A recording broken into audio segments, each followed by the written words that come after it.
Hi everyone, I would like to give a brief review of our manuscript named Quantitative Comparison of Microvascular Metrics on 3 Optical Coherence Tomography Angiography Devices in Chorioretinal Disease. First, I wanted to give a brief introduction about Optical Coherence Tomography Angiography, or OCTA. OCTA has recently emerged as a novel tool for imaging and evaluating the retinal microvasculature. OCTA is considered to be an adjunct to traditional imaging modalities, such as fluorescein angiography, given its non-invasive nature and ability to produce high-resolution images of the vessel's individual layers, including superficial, deep, and choroidal capillary plexus. Currently, several OCTA devices are commercially available that employ unique analytic techniques. Although few publications exist that compare OCTA devices, a lack of standardization in study designs, data analysis, and artifacts precludes reaching a consensus. Previous comparison studies have established that differences in focal avascular zone, or FAZ, area and the vessel density are parameters of particular clinical significance, as they are abnormal in retinal vascular disease.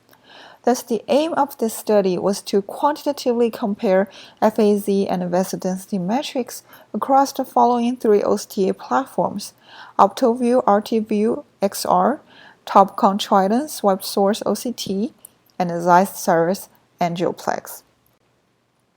In this study, 13 eyes from 7 patients at the Massachusetts Eye and Ear Retinal Service were included.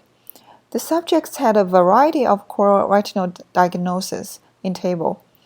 The exclusion criteria included patients with any history of diabetes or chronic kidney disease.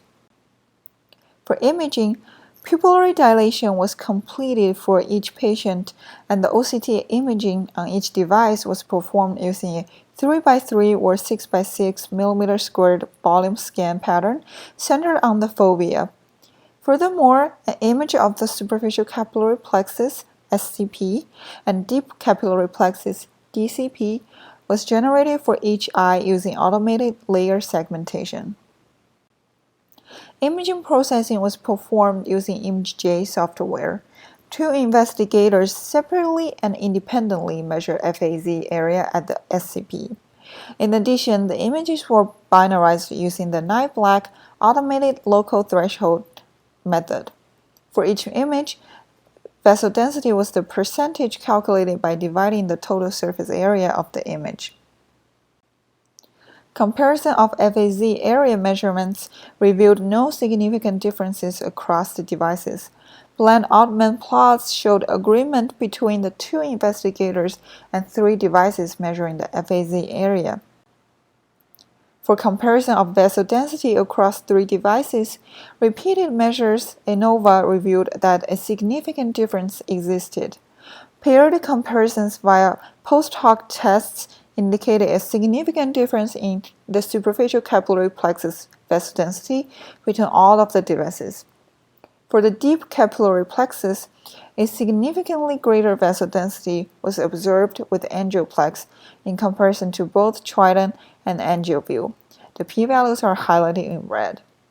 In conclusion, the quantitative comparisons of the Angiovue, Triton, and Angioplex OCTA devices showed strong consistency for FAZ area measurements. However, significant differences were found in the vessel density measurements across devices. Clinicians should exercise caution when comparing vessel density metrics among devices.